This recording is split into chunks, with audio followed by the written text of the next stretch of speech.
Lapit mo dito. Pakita mo yung paggamit. So paggamit sa kanya, i-on nyo lang sa press. Mag-start up lang siya. Hintayin lang natin mag 0-0 normal weighing. So nakaset to ng 500 by 0.5 ha. Ayan. Counter check natin yung accuracy. So double door din. Bigyan natin ng 10 kilo sa corner 1. 10 kilo. Corner 2. 20. Corner 3. Okay. Corner 4. So ayan, accurate kung kahit saan siya malagay ha. Make sure lang natin yung timbangan is hindi siya nagbabanking. So pag nagbabanking, pwede natin sapian kung saan mababa dito sa footings niya. Sasapian lang. Ha? Hindi naman kailangan totally level na level, wag lang yung naka-incline.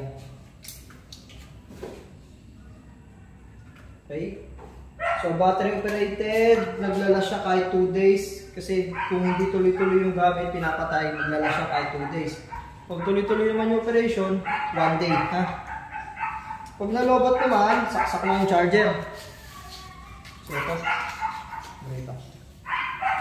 Paano nila malalaman na lowbat? Eto, sa battery sign, may naka-ayan, iilaw ng ganito. Magkakaroon ng ilaw dyan na dot.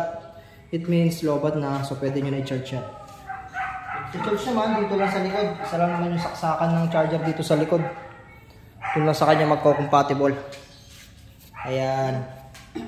Wala naman kayo ibang mapupuntahan dyan kasi hindi yung sapat sa ibang butas. Okay.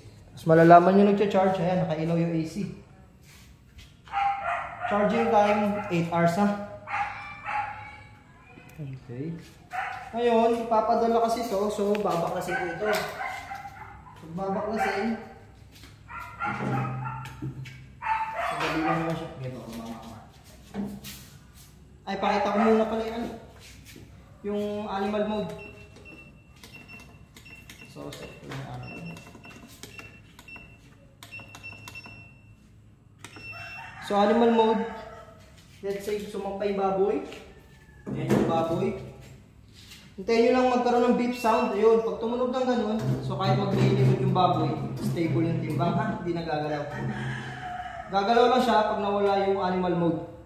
Mga 5 seconds interval, magka-touch ulit yan. Ayan, so stable ha. So kahit hawakan yan, nagtitimbang.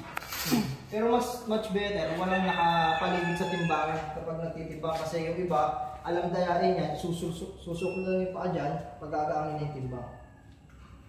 Yung iba naman, papipigatin, tutukuran na ito. Kaya mas maganda, yung may-ari lang nasa timbangan, naglilista ng timbang. Okay. So, patayin ko na.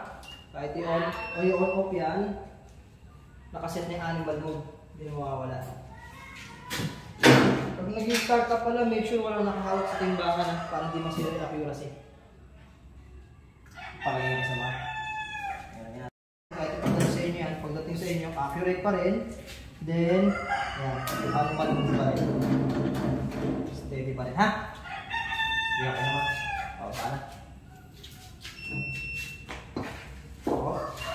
So, tatanggalin nyo lang rito. Ito, naiikot na. Ayan. Tanggalin lang ito. Ayan. Ito, kukubiyaran ko to. Tapos, sa ilalim, may tornilyo. Kailangan nyo lang ng Philip. Ayan. Itong tornilyo nito, ilalagay ko na sa indicator para hindi mawala, ah. Kasi kailangan to nasa loob.